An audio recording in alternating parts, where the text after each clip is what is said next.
Elles sont engagées, elles sont citoyennes, elles jouent un rôle social et environnemental majeur tout en restant performantes économiquement. Elles, ce sont les entreprises des PME au groupe du CAC 40 qui ont placé leur raison d'être et leur engagement au cœur de leur action. Je m'appelle Claire Percé, après avoir été pendant plusieurs années directrice de la RSE dans un grand groupe, j'ai créé Cannes, société de conseil en RSE. Dans Demain vous appartient, je reçois des acteurs engagés, chefs d'entreprise, directeurs de la RSE, leaders d'opinion, qui viennent raconter à mon micro pourquoi et comment ils s'engagent. L'objectif de ce podcast, pas de blabla, pas de langue de bois, uniquement du concret pour que vous aussi, vous puissiez participer au mouvement. Bonjour à tous, bienvenue dans ce 66e épisode de Demain vous appartient. Aujourd'hui, nous allons parler du secteur des transports et de la mobilité avec Julien Pointillard, directeur délégué environnement et RSE du groupe SANEF, qui est l'un des leaders de ce secteur. Le groupe SANEF finance, exploite et entretient près de 2000 km de réseaux autoroutiers, principalement en Île-de-France, en Normandie, dans le nord et dans l'est de la France. Bonjour Julien. Bonjour. Alors la première question que j'ai envie de te poser, Julien, porte sur ton parcours. Comment es-tu devenu directeur de la RSE et comment fait-on de la RSE son métier ? Alors on n'est pas dans la RSE, donc moi j'ai toujours eu une espèce de petite fibre écolo gentillette, quoi. J'éteignais la lumière en sortant d'une pièce, où je coupais l'eau en me brossant les dents, et j'ai fait pas mal de métiers chez SANEF, mais je pense qu'il y a eu un peu un déclic, un moment où j'ai vu le film Demain de Cyril Dion, et où je me suis dit en fait, l'écologie ça peut être sympa, ça peut être fun, ça peut être plus de liens sociaux, plus d'innovation, plus de découvertes, plus d'émerveillement. Voilà. C'est pas forcément de la contrainte. Voilà, c'est pas de l'écologie punitive, c'est pas moins, c'est pas que de la sobriété subie. Voilà, ça peut être enthousiasmant.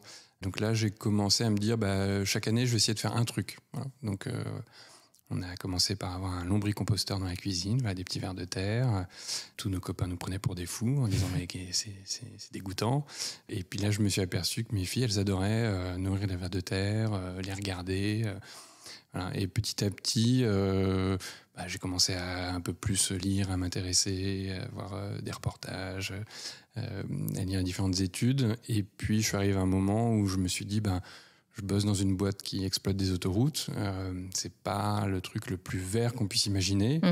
En revanche, il y a un champ immense d'action parce que c'est justement un service qu'on utilise et où on émet beaucoup de carbone en l'utilisant. Donc, s'il y a des choses à faire, c'est peut-être là. Voilà. Et donc, du coup, il y a 3 ans... C'est toi qui as proposé ce sujet, du coup ? Alors bon, c'est un sujet qui s'imposait de toutes les façons à nous, le carbone, mais c'est vrai que c'est un sujet qu'on ne savait pas trop prendre. On se disait, oh là là, moins de carbone, c'est-à-dire moins de voitures, moins de péages, moins de chiffre d'affaires, donc il ne faut pas en parler. Voilà, et donc moi, j'ai proposé à mon directeur de dire, non, parlons-en, au contraire, c'est notre problème, c'est là-dessus qu'on doit travailler, qu'on doit se différencier et qu'il y a des choses à faire. Voilà. Et donc depuis 3 ans... c'est un de mes chevaux de bataille. Est-ce que tu peux nous présenter la mission du groupe SANEF et nous dire en quelques mots quelle est son identité, son ADN ? Alors SANEF, c'est une boîte assez ancienne. Ça fait plus de 50 ans qu'on exploite des autoroutes, enfin qu'on les construit, puis après qu'on les exploite. On veille à la sécurité du trafic sur l'autoroute. On perçoit le péage également, parce que c'est la seule source de financement des autoroutes.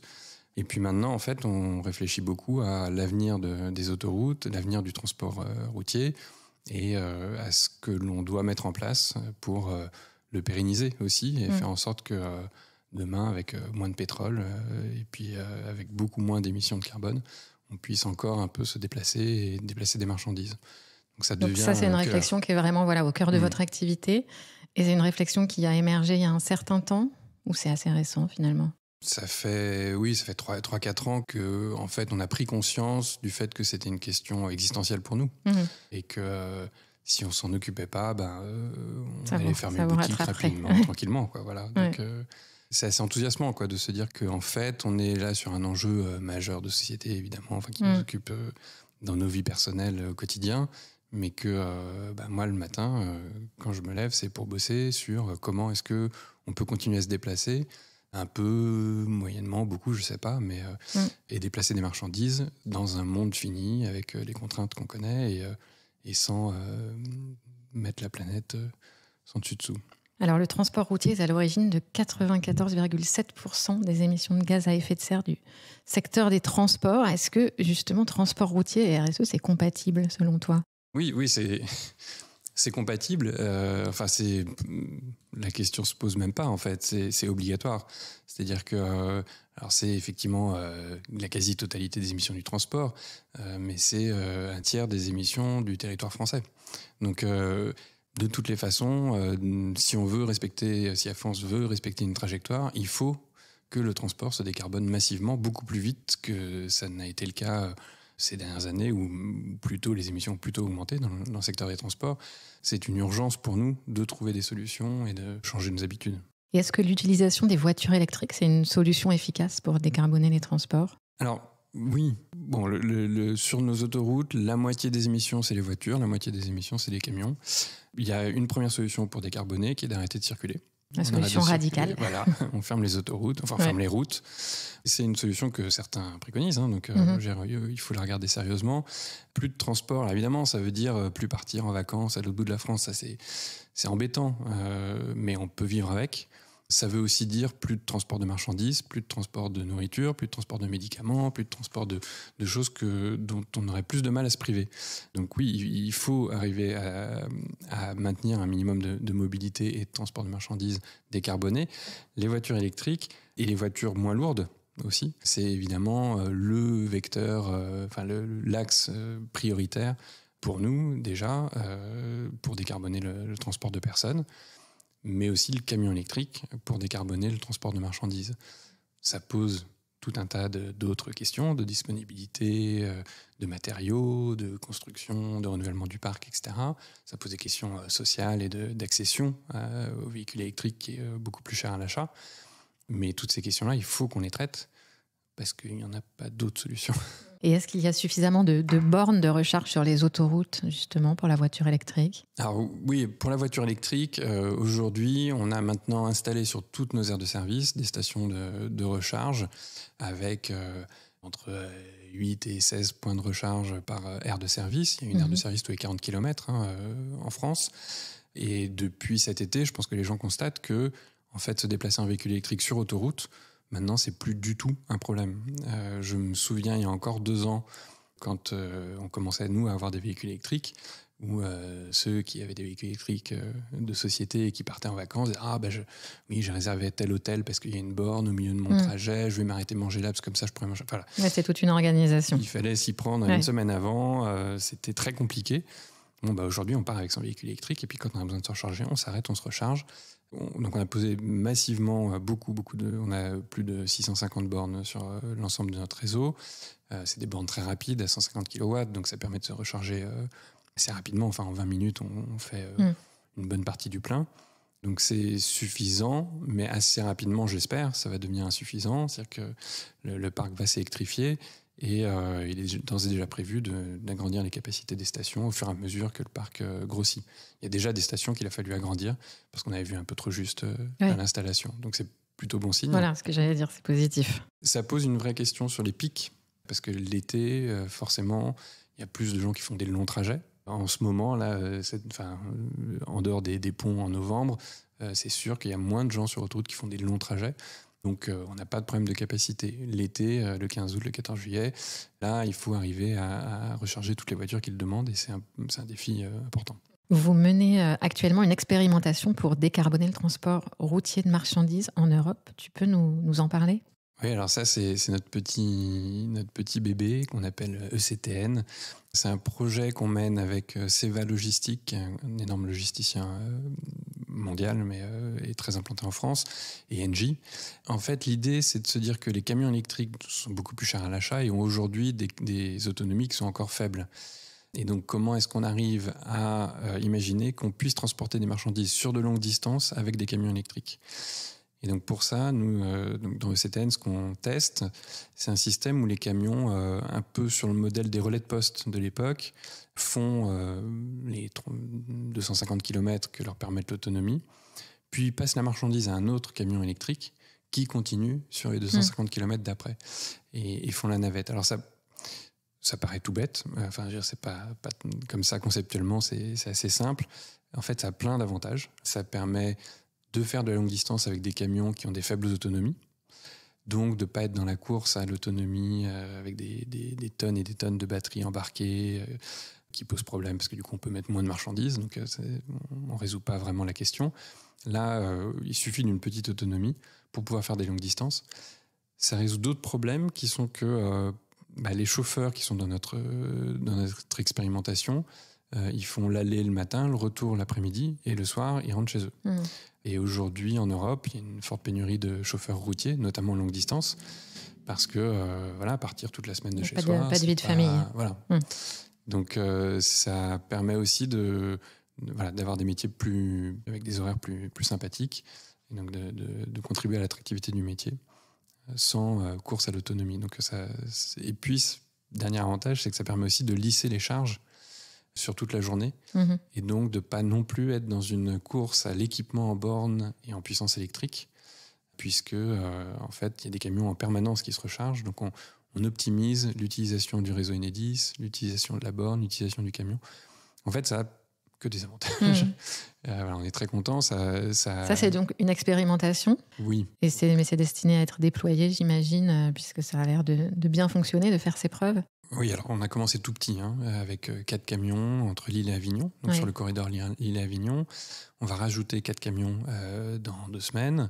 Et puis petit à petit, on monte par groupe de 4 camions.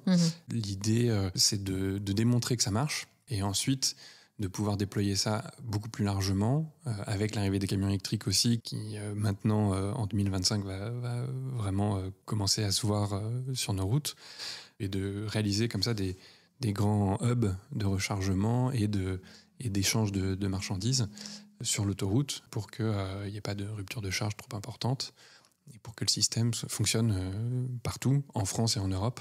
On vient de parler des émissions indirectes. Je voudrais maintenant qu'on parle des émissions directes de carbone du groupe. Le premier poste d'émission concerne les chantiers de chaussée. Quelles sont les solutions pour diminuer votre empreinte carbone dans ce domaine précis ? Donc effectivement, je viens de parler plutôt des émissions de nos clients, qui sont 98% de notre bilan carbone. Il reste nos émissions directes. Et dans les émissions directes, il y a ces chantiers de chaussée qui représentent une très grosse part. Donc c'est quand on rabote la chaussée pour la renouveler, pour qu'elle reste en bon état. Et ça, évidemment, ça émet beaucoup de carbone. On chauffe beaucoup le bitume. Il y a une solution qu'on a déployée qui est de réutiliser les chantiers qu'on a rabotés. C'est-à-dire on rabote la chaussée, on la concasse et puis ensuite on la réintègre dans la nouvelle chaussée.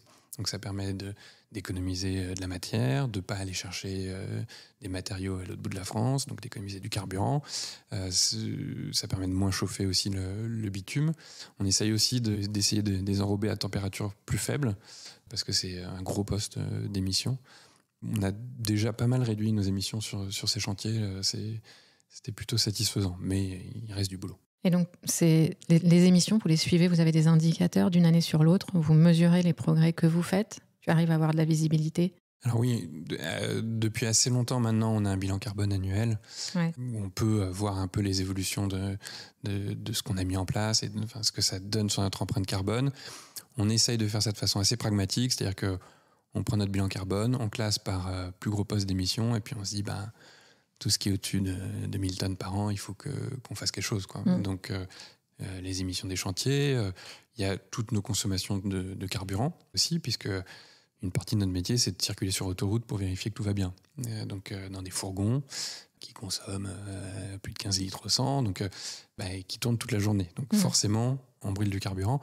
Donc, on a lancé un gros chantier sur notre flotte.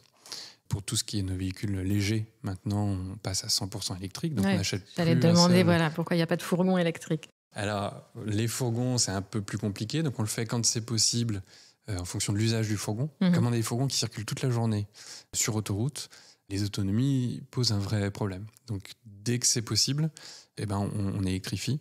Donc les véhicules légers, on n'en achète plus aucun qui ne soit pas électrique. On a déjà une flotte qui est à plus de 50% électrique maintenant. Les fourgons, on commence timidement en fonction des usages. C'est un peu plus compliqué, faut pas se le cacher. Voilà, mais on a bon espoir d'arriver à électrifier tous nos déplacements. Une question sur les péages. Cette année, vous avez instauré le système de péage en flux libre en faisant disparaître les barrières de péage. Est-ce que tu connais l'impact environnemental de cette mesure ? Oui, on a basculé l'A14 en flux libre en région parisienne. On va basculer l'A13, donc tout l'axe Paris-Caen, le mois prochain, en flux libre. Et alors le flux libre, ça veut juste dire qu'on passe, il n'y a plus de barrière de péage, et donc on paye de façon dématérialisée. Et ça, ça évite d'avoir à freiner pour s'arrêter au péage et puis redémarrer. Alors pour une voiture, ça fait un peu d'économie de carburant, mais pour un camion, ça en fait beaucoup, parce que de repasser de 0 à 90 km/h, ça consomme beaucoup de carburant. Sur l'ensemble de l'axe, on a estimé que ça allait faire économiser à nos clients qui prendraient l'axe Paris-Caen 9 000 litres de carburant, 9 millions de litres de carburant par an, 9 000 mètres cubes. Donc c'est tout à fait significatif, au-delà du fait que ça leur fait faire des économies en plus. Ouais. Il y a un autre impact positif de cette mesure qui est plus sur la biodiversité et sur l'artificialisation, c'est que nos plateformes de péage, l'autoroute s'élargit au niveau du péage, donc elles occupent beaucoup de place, à peu près 5 hectares chacune. Et donc avec ce projet-là, on va libérer entre 25 et 30 hectares de surface bitumée qu'on va rendre à la nature. C'est le premier projet chez nous où en fait on rend de l'espace à la nature. Et c'est assez important parce que notre impact sur la biodiversité, il est massif, évidemment, avec des autoroutes. Voilà, tout projet qui permet de rendre un peu d'espace à la nature nous intéresse, évidemment. Pour rester sur ce sujet de la biodiversité, justement, qui se trouve encore trop souvent dans l'angle mort de l'engagement des entreprises, est-ce que vous menez des actions vraiment structurées autour de cette problématique de la biodiversité? Donc là, tu viens de nous en parler un peu, mais est-ce que... on peut avoir une vue un peu plus globale sur ce que vous faites? C'est vrai que c'est un sujet qui est parfois dans l'angle mort des entreprises. Que disait Sarah El Haïry. Bon, nous-mêmes, on a eu du mal, on a du mal à appréhender le sujet parce que c'est un sujet multiforme, très compliqué, très passionnant, mais très complexe. On a calculé que nos autoroutes, le domaine qu'on gère, représente à peu près l'équivalent de la forêt de Compiègne en surface. Donc l'impact sur la biodiversité de notre autoroute, il est fondamental, c'est-à-dire comment est-ce qu'on gère la forêt de Compiègne, en termes de biodiversité. Donc c'est un sujet auquel il faut évidemment qu'on s'intéresse. Pour la partie bitumée, mis à part enlever l'autoroute, on n'a pas beaucoup de leviers d'action. Mais la moitié du domaine qu'on gère, en fait, c'est de l'espace vert, parce que c'est les abords de l'autoroute, c'est nos aires de repos, nos aires de service. Donc c'est des espaces sur lesquels, là pour le coup, on a engagé une réflexion un peu profonde sur comment on exploite ces espaces-là. Est-ce qu'on a absolument besoin que nos aires de service ressemblent à des greens de golf toute l'année? Est-ce que c'est pas faire du mal à la biodiversité que de faire ça? Et on est toujours confronté un petit peu à l'image aussi qu'on renvoie à nos clients. C'est-à-dire, ils auraient quand même pu tondre. En fait, non, on va essayer de tondre de moins en moins. On se dit qu'il faut qu'on arrive à ne plus tondre du tout, une fois par an pour des problèmes de sécurité, mais à part ça, non, pour laisser la biodiversité se développer sur les espaces naturels qu'on a sur nos autoroutes. Et c'est à peu près la moitié de la surface. Donc on a la moitié de la forêt de Compiègne en espace vert. Donc si on passe notre temps à tondre, on crame du carburant à tondre et on tue la biodiversité sur ces espaces-là. Voilà, donc c'est une piste d'action qu'on est en train de déployer, mais on est au début de la réflexion sur la biodiversité. Alors Julien, on a parlé voitures électriques, chantier de chaussée, péage, biodiversité. Est-ce que tu vois d'autres mesures, d'autres engagements que vous prenez, dont tu pourrais nous parler pour limiter l'impact environnemental du groupe? Est-ce que tu as une ou deux actions concrètes en tête? Oui, là on a vraiment effectivement parlé des sujets majeurs pour nous, des grands sujets. Mais à côté de ça, comme toute entreprise, on travaille sur notre flotte qu'on électrifie entièrement, sur nos consommations énergétiques, sur la sobriété dans les bâtiments. On a baissé de 30% notre consommation énergétique en 3 ans, en même temps que toutes les entreprises et que tous les Français, avec la crise en Ukraine. Ça a été évidemment un déclencheur important. Toutes les actions sur la rénovation de nos bâtiments, on a un parc de bâtiments assez important aussi, et de changement de système de chauffage qu'on poursuit activement autant qu'on peut. Et est-ce que vous accompagnez les nouveaux usages? Je pense au covoiturage qui permet d'optimiser les déplacements sur le territoire. Ça, c'est une chose sur laquelle vous travaillez? Ah oui, c'est évidemment quelque chose qui nous intéresse parce que plus nos autoroutes peuvent être utilisées, plus on est heureux, et plus elles peuvent être utilisées par par un nombre de gens important, mieux c'est. Or, s'il y a 2 personnes dans une voiture, c'est 2 personnes qui font un déplacement et pas qu'une, tout en émettant pas plus de gaz à effet de serre. Donc oui, le covoiturage, c'est une piste évidemment qu'on travaille, avec beaucoup de parkings de covoiturage qu'on essaye d'installer à quasiment maintenant une grande majorité de nos sorties d'autoroute, parce que c'est là qu'il y a une rupture de charge, donc c'est là que naturellement on se gare pour faire du covoiturage. Que ce soit du covoiturage longue distance, évidemment, mais aussi beaucoup courte distance. Pour tous les déplacements domicile-travail, et dans nos régions, il y en a beaucoup qui se font sur autoroute. Le covoiturage aux entrées de l'autoroute, c'est une pratique qui a toujours eu lieu, mais qu'on essaye de sécuriser et de développer avec ces parkings qui sont en général plébiscités et qui sont assez vite pleins. Oui, parce que j'allais te demander si ça marchait, justement. Oui. Ouais. Il y a toujours 1 ou 2 places vides, mais on essaye aussi de ne pas suréquiper s'il n'y a pas de besoin. Mais ça répond à une vraie demande. Mais voilà, ils sont en général pleins assez rapidement. Alors, on va parler de SANEF Solidaire, qui a été lancé en 2009 et qui vient en aide aux associations au cœur des territoires. Est-ce que tu peux nous expliquer ce que c'est et quels sont les axes d'engagement ? Alors, c'est une action, un ensemble d'actions regroupées sous le vocable SANEF Solidaire, où on essaye d'accompagner des associations qui sont sur les territoires qu'on traverse, parce qu'on a une vocation vraiment territoriale importante. On est là pour permettre aux territoires qu'on traverse de se développer, d'avoir des gens qui y habitent, qui y travaillent. Et donc, on essaye d'accompagner ces associations, soit dans l'insertion professionnelle dans ces territoires, et beaucoup par le biais de la mobilité, parce que la mobilité est souvent un frein à la reprise d'emploi ou à la recherche d'emploi de personnes qui soit ne sont pas motorisées, qui habitent dans des régions où il n'y a pas forcément de transport en commun. Donc on accompagne ces associations. Voilà, donc il y en a qui sont par exemple qui mettent à disposition des véhicules en location solidaire à quelques euros par jour pour permettre aux gens de prendre une formation ou de reprendre un nouvel emploi.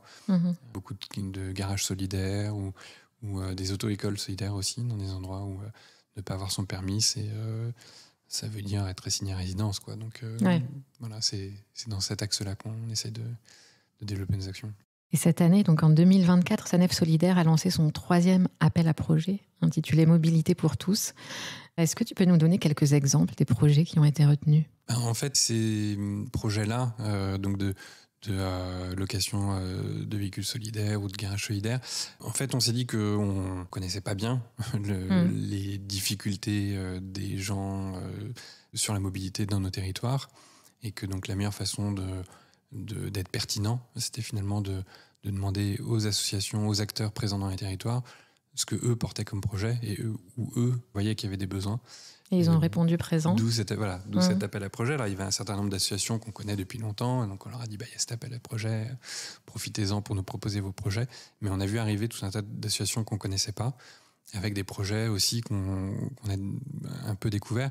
Il y a un truc tout bête, c'est les ZFE dans les villes, qui font que parfois l'accès à certains jobs qui étaient accessibles même avec une voiture qui a 25 ans et qui pollue énormément devient impossible parce qu'il faut avoir un critère 1 ou 2, ce qui pour certaines personnes représente un frein supplémentaire. Et donc ces associations nous ont dit en fait il faut qu'on mette à disposition de nos bénéficiaires des véhicules électriques, des petits véhicules électriques, des petites amies Citroën, des choses comme ça. Donc on a pas mal d'associations qui nous ont demandé de subventionner l'achat d'une amie électrique pour pouvoir accéder à des ZFE notamment. Les ZFE, juste tu peux préciser pour nos auditrices et nos auditeurs.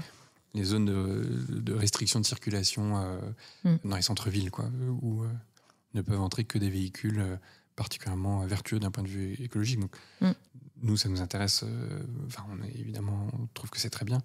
Mais quand ça pénalise des personnes qui ne peuvent plus rentrer dans la ville à cause de ça et qui ne peuvent plus accepter un job en centre-ville à cause de ça, là, ça nous pose problème. Il y a un vrai sujet. Voilà. Alors, SANEF Solidaire est également mécène depuis 12 ans de l'opération Journée des oubliés des vacances organisée par le Secours populaire. Tu peux nous en dire quelques mots ? Oui, alors ça, c'est une belle opération parce que chaque mois d'août, le Secours populaire emmène des jeunes de région parisienne, notamment à Deauville cette année. Nous, on les accompagne sur cette opération et puis on propose à nos salariés de se porter bénévoles pour accompagner. Ils ont besoin de beaucoup de bénévoles pour organiser ces journées-là. Donc autant que possible, nos salariés essayent de se joindre au mouvement. Oui, voilà, je voulais te demander quelle est l'implication des salariés. Est-ce qu'ils ont des moyens au sein de l'entreprise pour participer aux engagements de la boîte? Alors, ce qu'on essaye, c'est, à travers SANEF Solidaire, c'est à chaque fois qu'on accompagne une association, d'avoir un parrain dans l'entreprise qui est en charge de s'assurer que le besoin qu'on va couvrir par une subvention est un besoin réel et bien pensé. Et donc, les associations arrivent à SANEF Solidaire souvent par le biais d'un salarié qui dit moi, je connais telle assoce qui fait ça. Voilà. Et après, le salarié suit la réalisation qu'on a accompagnée. Donc, c'est toujours intéressant de garder ce lien avec les associations, que d'ailleurs, on retrouve d'année en année. Une question sur la parité, Julien, au sein de l'entreprise. On ne compte que 3 femmes sur les 11 membres du comité de direction. Pourquoi pas plus? Parce qu'on est loin de la parité. Bon, 3 sur 11. Ouais. Non, on est mauvais. On est mauvais sur la parité au sein du comité de direction, effectivement. Dans l'entreprise, on a à peu près un gros tiers de salariés qui sont des femmes et 2 tiers qui sont des hommes. On a traditionnellement des métiers du péage qui étaient plutôt occupés par des femmes et des métiers de ce qu'on appelle la viabilité, c'est-à-dire la sécurité sur autoroute, qui était plutôt occupée par des hommes. Et c'est vrai que ça bouge pas beaucoup. Donc là-dessus, on n'est pas bon. Mais enfin, je dis que c'est pas bon de façon un peu légère, mais clairement, ça nous préoccupe. Oui, c'est un sujet. On se dit qu'on peut pas continuer à donner cette image-là. Je pense pas, en mon fort intérieur, qu'il y ait une question de discrimination active ou que les femmes soient particulièrement maltraitées chez SANEF. Bon, il vaudrait mieux le demander à mes collègues femmes parce que voilà, je suis mal placé pour en parler. Mais on essaye aussi, surtout en tous les cas, de se dire que les actions sur l'égalité homme-femme, il faut qu'elles soient initiées, réfléchies par des femmes, et que Julien Pointillard, il peut avoir des idées, mais il n'a jamais connu la discrimination homme-femme. Voilà. Donc voilà, donc c'est un sujet sur lequel en fait j'essaye de me taire le plus possible, mais d'encourager mes collègues femmes à se faire entendre et à exiger un certain nombre de choses. Tu parlais de la sécurité. Justement, je voulais te poser une question sur la sécurité des collaborateurs. J'imagine que c'est une priorité sur le groupe et que malheureusement, il y a encore des accidents aujourd'hui. Comment tendre vers le zéro accident? Est-ce que c'est possible même d'y parvenir? Alors ça, la sécurité de nos salariés, et de nos clients, évidemment, c'est notre préoccupation première. Très clairement, de toutes les façons, tout ce qu'on fait ne tend qu'à travailler à la sécurité de nos clients et de nos salariés. On a fait d'énormes progrès. C'est-à-dire qu'on a vraiment... les statistiques sont énormément améliorées. Le problème, c'est que sur autoroute, quand il y a un petit accident, très vite, ça a des conséquences très graves. On a eu 2 collègues qui sont décédés il y a de ça quelques mois. Donc forcément, c'est une préoccupation qu'on a au jour le jour sur notre bureau ou dans nos fourgons. On fait beaucoup de progrès et on reste à la merci aussi de la circulation, de facteurs extérieurs. Et parfois de l'erreur de certains de nos clients. Voilà. Mais il y a tout un travail notamment sur le corridor de sécurité qui a été fait en termes de communication pour rappeler que c'est une règle qui est dans le code de la route et qu'on est tous censés connaître et appliquer à la lettre et respecter. Donc quand il y a un intervenant ou un véhicule arrêté sur le bord de la route, on doit se déporter sur un fil de gauche si on le peut, si ça ne met pas en danger la circulation. Et ça, c'est un réflexe évidemment qu'on devrait tous avoir, mais qui pour nous est une question de vie ou de mort, quoi. Donc, et ça, je pense qu'il n'y a pas une personne chez SANEF qui n'en est pas consciente au quotidien. Alors une dernière question avant de passer à la séquence suivante. Pour toi, à quoi ressemblera l'autoroute de demain? Alors quand je dis demain, il faut imaginer dans une dizaine d'années. Alors c'est très difficile parce que nos concessions, donc notre métier, il s'arrête en 2031 et 2033. On rendra les clés à l'État. Se projeter au-delà de ça, c'est difficile pour nous parce que on a un exercice mental un peu difficile.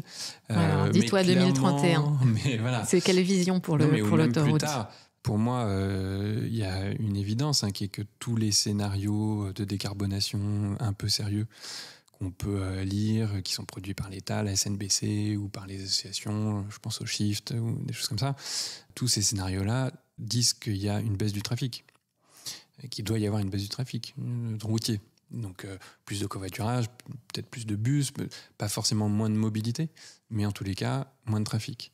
Donc à mon avis, l'autoroute de demain, il y a moins de trafic. Il y a des véhicules plus légers, électriques, idéalement 100% électrique, et puis mieux rempli, avec plus de monde dans chacun, plus de marchandises dans chaque camion, et donc une utilisation optimisée de l'infrastructure existante, là, parce que les autoroutes, elles sont là, et donc autant les utiliser de façon la plus intelligente et la moins carbonée possible. Alors, on va passer à la séquence suivante, la séquence entre nous.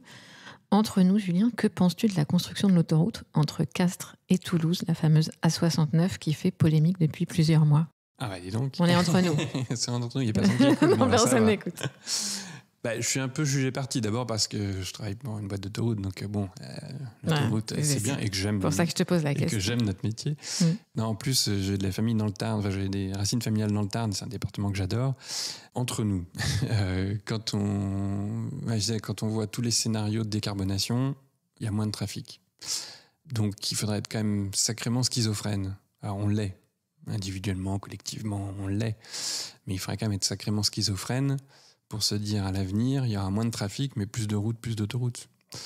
Donc moi là-dessus, alors là, à titre totalement personnel, j'essaye de ne pas trop tomber dans la schizophrénie. Je pense que on a déjà beaucoup d'autoroutes en France et que le territoire français est quand même assez bien maillé. Il reste des problèmes à gauche, à droite. Et c'est pas du tout contre les personnes de Castres ou de Toulouse. Ouais, bien sûr. Mais non, mais tu dis que ça va pas dans le sens de l'histoire finalement. Je pense que on peut pas sérieusement envisager des trajectoires où on a moins de trafic routier et continuer à construire des autoroutes, des routes, à élargir. Il y a un moment, il faut être cohérent. Oui, absolument. Alors, on va passer à la séquence pour ou contre. Pour ou contre la circulation des méga-camions. Les méga-camions, c'est plus de 25 mètres de long en France. Je rappelle que les eurodéputés se sont prononcés en mars dernier en faveur d'une circulation facilitée dans l'Union européenne.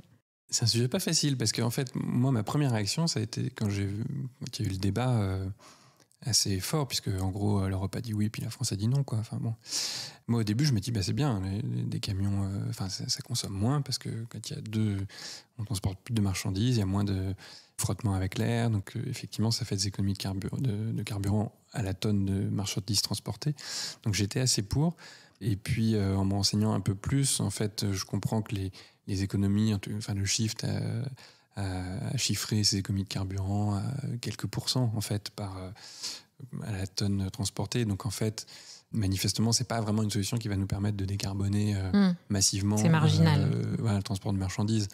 Donc, est-ce que le risque que pointent les opposants, qui est l'effet rebond, en fait, de dire ça permet de transporter plus de marchandises et de ne plus jamais se poser la question de est-ce que c'est pas un trop grand risque à prendre? C'est possible, peut-être. En tous les cas, ça poserait pas trop de problèmes sur l'autoroute. On serait capable de les accueillir. Il n'y a pas de problème technique. C'est presque philosophique. Oui, c'est ça. Merci beaucoup, Julien. Le podcast touche à sa fin. Je vais te laisser la parole pour le mot de la fin. Tu nous passes le message que tu as envie de nous passer. Alors, je vais rejoindre un petit peu cette question de à quoi ressemble l'autoroute de demain. Je pense qu'il faut se demander, il faut que chacun, on se demande dans nos gestes du quotidien, dans nos déplacements et dans notre consommation, ce dont on a vraiment besoin, ce qu'on a envie de faire perdurer ou pas. Je pense que les autoroutes, c'est un outil formidable de mobilité, de transport de marchandises, mais ça ne veut pas dire qu'il faut faire n'importe quoi. Et je préfère une autoroute qui permet de déplacer des légumes d'une région à une autre en France pour une consommation, par exemple, plus végétale, et moins d'aller transporter un animal à l'autre bout de l'Europe pour qu'il soit abattu, puis à un autre bout de l'Europe pour qu'il soit transformé en côtelette, et un autre bout de l'Europe pour qu'il arrive dans mon assiette. Dans tous nos gestes, que ce soit... Et encore une fois, l'autoroute, c'est la mobilité, mais c'est la mobilité des marchandises. Et donc, c'est dans tout ce qu'on achète, dans notre façon de nous nourrir, dans notre façon de commander des choses sur Amazon ou pas, qu'on fait de l'autoroute un outil formidable que je crois qu'il est pour la vie quotidienne, ou quelque chose de terrible pour la transition. Donc donc c'est un peu tous, par nos gestes quotidiens, faisons de l'autoroute quelque chose de bien. Donc moi je trouve que c'est plutôt enthousiasmant, quoi. Le message est très clair. Un grand merci, Julien, d'avoir accepté l'invitation. Dans le prochain épisode, j'aurai le plaisir de parler du devoir de vigilance avec Jérôme Rochelet, avocat et associé directeur général de Cannes, agence de conseil en RSE. Bonne journée à tous.